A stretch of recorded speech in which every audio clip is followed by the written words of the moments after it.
Okay, yeah, it's Charlie ZL2CTM. This video is going to be a little bit all over the place. Tonight I've sort of been having the camera on, playing around with the Panadapter and sort of recording little clips on and off, which I'm sort of going to train smash together in this video and put it up. So there's going to be probably a little bit of repetition, which I apologise for, but it's just the way things have worked out. So the setup I've got here is pretty easily described in this picture here.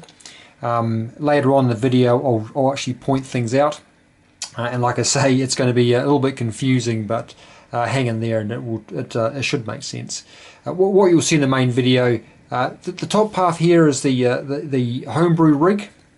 That's the one in the background over there. We've got the mixer down here creating our IF. It's going through the first IF amplifier, and as I mentioned in the previous video, I'm going to take a pick off, and I have taken a pick off just prior to it going through the crystal filter in the second IF. So I've taken a straight out pick off through here, nothing elaborate, it's just directly in parallel coming down to an SBL1 straight in. I've also got an SI5351, a separate one which you'll see. That's going through a small low pass filter, just turning that into a nice sine wave, and then through a small pi attenuator there, just to drop it down to the 1.414 volts peak to peak that the SBL1 is looking for. And the output of that, it's not depicted here, is going through a small 600 ohm to 600 ohm audio isolation transformer, just to electrically separate this part of the circuit from the teensy. I did that because it's something which I just found out a couple of builds back when playing around with the SDR radio was quite a nice way of reducing noise with the teensy. Excuse me. Yes, that's set up, and the teensy is then driving the SI5351. The frequencies in that you'll see later on in this particular video. So I guess that's just a quick intro into what is going to be a series of clips sort of bolted together. And hopefully it shall make sense, but it's just a quick update, just as I sort of continue to play around with the little Panadapter here. I mentioned it later on in the video, and I'll certainly say it again here. I don't particularly see this as being a final solution. Got quite a few signals coming through here. Here's a little CW guy. So there's CW and an SSB and another SSB here. What was I going to say here? Sorry, I don't see it being a final solution, just because of the sheer resolution of the display. But in terms of sort of playing around and tinkering, it's certainly been very useful and quite enjoyable. Anyway, I'll break here, and hopefully the rest of the video will make sense. So what I've done in this particular configuration now is set it up to actually detect and to analyze the IF coming in on the main radio. So what I've done, over here we've got the main SSB rig from a previous build, and we can see this amplifier here is the first IF amplifier before going through the crystal filter. The output of that amplifier, I've just taken a straight tap, which is in parallel with the output that's going through the crystal filter. Nothing special there, just like I say, just a straight out tap through this wire here. That wire in turn is now coming down to an SBL1, and through the RF port, the AF port is coming out, just going through a small isolation transformer there, just to minimize, or just to isolate more the point, the input of the teensy from the SBL1. On the local oscillator side, just using an SI5351, just a standalone one now, just for testing, and that's being controlled from the teensy. The output of that is going through a small low pass filter there, just to square up the output of that SI5351, which is a square wave.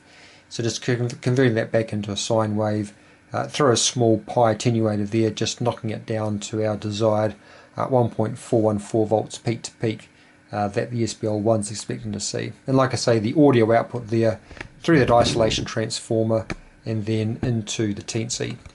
The Teensy itself is running a 256 FFT, so the FFT is exactly the same as we saw in the previous video. But what I've done this... So what I've done is I've set the VFO frequency. Now the VFO, when I say VFO, I'm saying in regards to this VFO here for the mixer for the FFT. I've got that set for a frequency of 900 or 9.008450. So it's on the other side of the crystal filters frequency. So why I did that is if I had it set to the same frequency as the BFO, this VFO would go straight through the passband of the receiver and be detected as a legitimate signal on the main receiver, which we don't want that. So I need to have the VFO for the FFT well away from the passband of the radio. So I've got it currently sitting 10 kilohertz away, which is, like I say, well and truly outside of the passband of the crystal filter. And what that does is it then positions the received, or more the point, right smack in the middle there, so halfway from the two sides is the beat frequency oscillator, and then just sitting off to the side of that is the desired lower sideband for this particular band here. So that's why I decided to have it exactly 10 kilohertz away, was to have that in the middle so you know what is being actually received. I have been playing around with scanning multiple, or having several VFO frequencies spaced at 20 kilohertz to increase the bandwidth. That worked reasonably well, but it was early days, and I was getting some I2C noise, so the noise coming through the I2C lines here driving the SI5351 was causing some interference on the main radio. So that's still a work in progress, so might do some more work on that this weekend just to see how well is that working.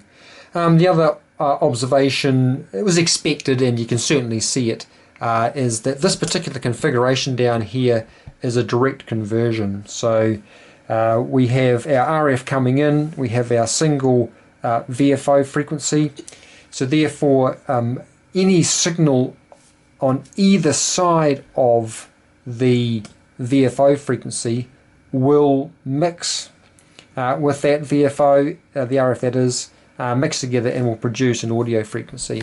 And we can see that quite clearly demonstrated here. So I'll turn the volume back up again, and we can see that there is the received signal. And I'm now going to move it down to, this end here is the frequency of the FFT. When I say FFT, this one down here, it's VFO frequency. So if I was to start moving that down, you can see it moving down. We're now down to what is the same frequency as the FFT's VFO, and then go through and out the other side, and we can see it there. Of course that's not going to be detected if I was to bring it up to here, because that's now well and truly away from the passband of the main receiver, but it's certainly demonstrating there that as a direct conversion, our image frequency is falling within the audio passband of the Teensy. I'll move it back down again, keep moving it down, moving back through, and then back up to where the main radio is receiving it.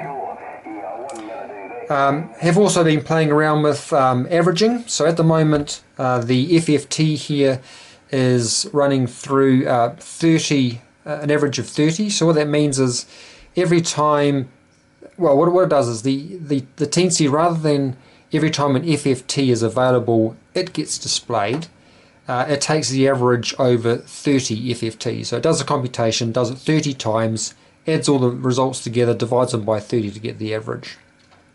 And that just sort of gives it a little bit more slightly smoother. That transmission's now finished, but looks like another one's popped up over here. So yeah, just to sort of smooth the display a bit. So that's one thing I've been playing around with. Another one through the serial port is just playing around with varying the gain. You will have recalled in the previous video, I've got the audio coming into the Teensy and then going through notionally just a little amplifier, which allows me then in software to vary the amplitude of the received signal. Which, for example, if I was now just to say increase the gain of that mixer, you can see there the whole magnitude of the audio increasing, and I can now go back the other way and I can decrease the gain. So I'm just decreasing the gain in steps of 10. And what I suspect I'll do with that, and what I'm sort of thinking about doing with that, is having some kind of, is having AGC within software. Again, the Teensy library has a really nice way of detecting the peaks and working out an average, and then I can just use that in an inverse relationship to the gain of that particular amplifier, just to keep the gain about right. Why do I need to do that? Well, the reason for that is for this particular radio, it's a bit hard to see, but over the back here we've got the two bandpass filters. So at the moment it's in the 80 meter position. So I flick those over, it's now into the 40 meter position. Certainly on the 80 meter band, that's centered on 3.7 megahertz. The pass band is roughly 100 kilohertz wide, but yet the 80 meter band as a whole is 400. So at the skirts, or at the very furthest ends of the 80 meter band, we start to drop down the gain as a consequence of the attenuation starting to come in because of those bandpass filters. So what I'll do is I'll compensate for that in software by artificially increasing the audio as it comes in. What else I want to talk about? I think I'm just trying to think. So we talked about the average. We talked about the direct conversion.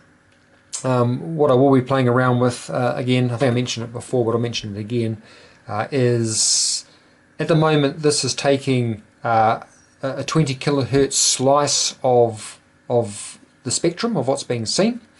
Again, in the middle there is our BFO frequency from the main radio. That's what's been detected, and it's got 10 kilohertz on either side. I was looking at, and I have been playing around with that, and it wasn't too bad, but I'll do some more experiments by essentially varying this VFO here. So this VFO frequency coming into our receiver, into our mixer here, varying that over 5 different frequencies spaced at 20 kilohertz apart. So 20 to there, and then another 20, then another 20, then another 20, and then doing an analysis and then bolting all those together to artificially increase the bandwidth of this display. I'm not quite sure how well that's going to work. Like I say, I was playing around with it last week, and what I was finding is the I2C noise. So every time it commands the SI5351 to change frequency, and it's doing it on quite a rapid rate, that noise there was just propagating its way through into the main receiver. But I just need to look into that. There's potentially some shielding to go on there, but it was just an initial observation which would need to be addressed. And the other thing which goes to my mind is, this is a very low resolution screen. It's only 320 by 240. So I don't have a huge amount of resolution in the horizontal axis here to display very well, for example, 100 kilohertz slice of the spectrum. So we'll see how things work out. But no, just something to play around with. I think I said into a previous comment that I don't see this being a really feasible solution, but it's just been quite fun just to play around and seeing what can be done, really, which is all part of the game. Just tinkering. Anyway, so I might just call it quits there and have a bit of think about this, and I'll put this up tomorrow morning. It's getting a bit late now, so I'm sort of not thinking very well. Anyway, that's just a bit of an update, and like I say, I'll add some more tomorrow, then push it on up. Let me just turn that volume down. Got two SSB signals coming through there, so I'm currently on the middle one because the center frequency, i.e. our tuned frequency, is in the middle. So let me just go down and I'll bring the other one up. So we're now tuned up on the second guy, and the first guy's over here. So we can go back again.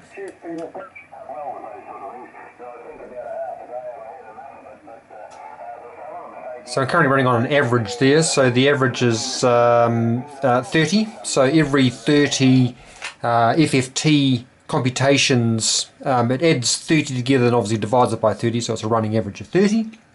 And then that's what's actually been set up to plot both plots there.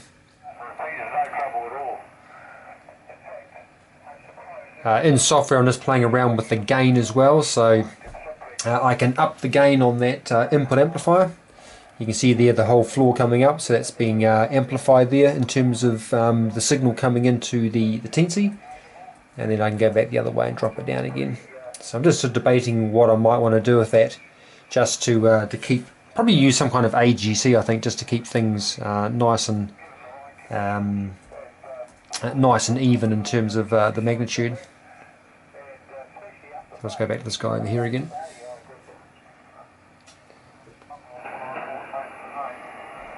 A few lightning strikes coming through there.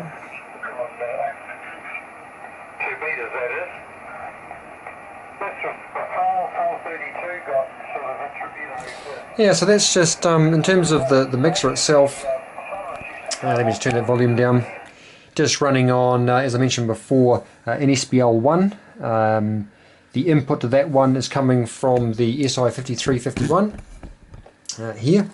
And that's being controlled from the teensy, going through there just a low pass filter, so just making sure that the fundamentals coming through there, to basically, as we saw in that previous build, just playing around with a sine wave driving the mixer as opposed to a square wave, and then just through a small pi attenuated there just to drop it down to the 1.414 volts peak to peak for the SPL1. And that seems to be working quite nice actually, so in terms of not overdriving the SPL1 and having the audio coming in. What else to mention? Oops, let me just come back a bit.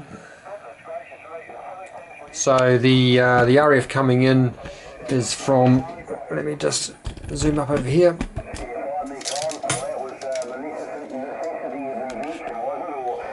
You can see down there that this is the first IF amplifier, so the first mixer coming in here, that's dropping the incoming RF down to our 9 megahertz IF, and then the output of that first IF amplifier would have then gone through the crystal filter, but I'm just taking a tap off. So the output of that first IF amplifier is either going into the relay and through the crystal filter, but there's also this pick off here, and then that pick off is coming back down and going straight into our SPL1. So no additional amplification, just relying on that first IFM to provide sufficient gain for that particular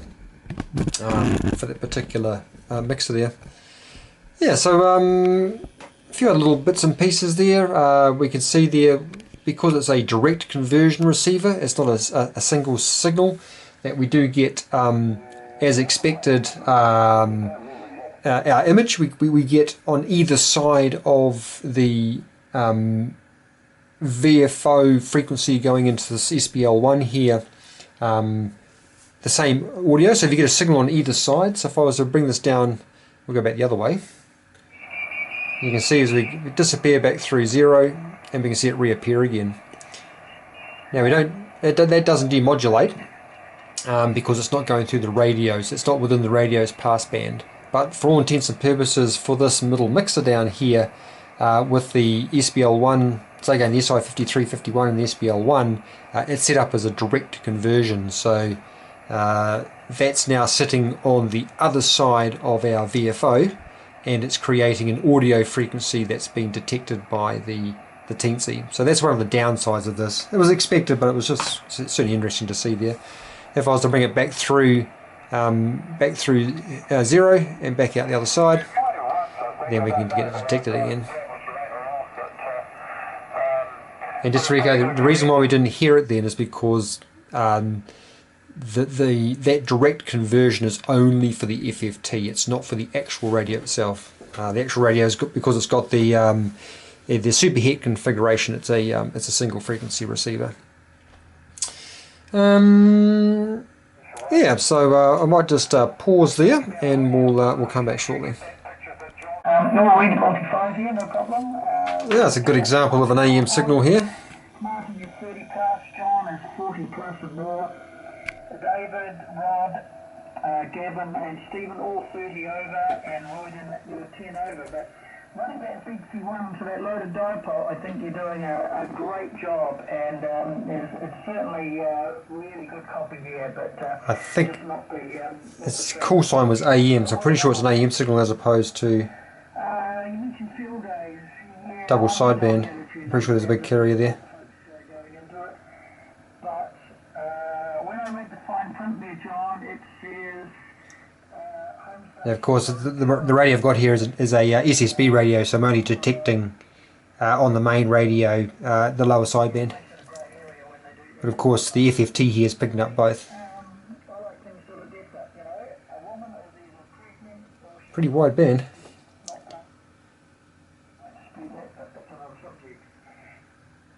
Yeah, anyway.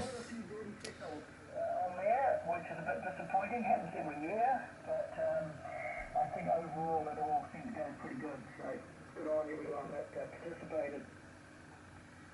Not much happening this way. Okay, that's interesting. That's interesting. Got a little CW guy coming through here. Might just up the gain a little bit on that one. Oops. This camera doesn't focus very well, afraid. Let me just up that gain a bit.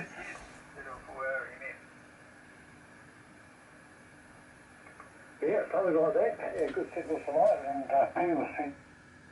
Yeah, it's just poking through there, the noise. Little CW signal. I'm not quite sure what this here is. I haven't looked into it. It's steady. It doesn't change with frequency. So if I change the frequency around here, it's fixed. Like I say, I haven't done any kind of looking into what may be causing that. It's potentially some noise coming out of the I don't know. It's either some noise coming out of the teensy that's finding its way. It's being mixed, and then in the actual SBL1, and then finding its way back in as an audio signal, or potentially some kind of artifact within the teensy itself. I'm not too sure about that one. If I take this project further, there may be an option there to potentially just ignore that one. So only record and display the FFT bins from, say, 3 kilohertz up. It could be an option. But again, just purely playing around. Lovely conditions today. Very nice conditions.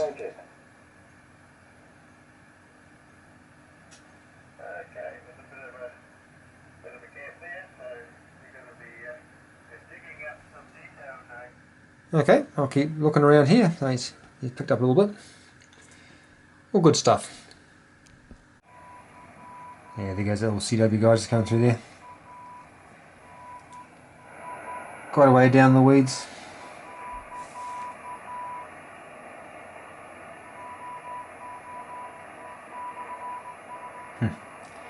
Other guy's going flat out. He hasn't matched the speed.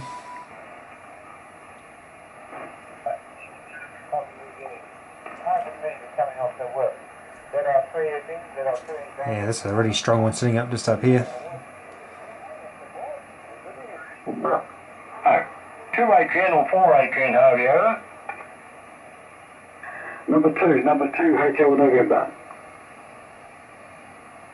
Got it. Yeah, no, I'll put it in the log. Crikey. If I can find my logbook. Also, I've got another little signal coming up through here as well. No, you're about 20 out of 9 here. Yeah, look at tickle here. There's no AGC at the moment, this is just purely raw coming in. I think it's Wellington. Well, it's not far away, is it? Just across the water. Certainly happy with this receiver. Certainly seems to be working really well. Harvey, I won't hold it. And Ron. That was that homebrew one we did a couple of builds back. 9 o'clock, just about past my bedtime. I was playing around with changing this screen here, so putting another 320 by 240 in here and having a whole lot of nice soft buttons with modes and frequencies and VFOs and that, which I might keep playing around with. But the radio itself is... I'll say 73 for now. It's working really well. 5.9. And Harvey, you're... Right, definitely Betty buys. I'll say 73's here, and we will definitely this time for sure see you next time. 73's all, take care.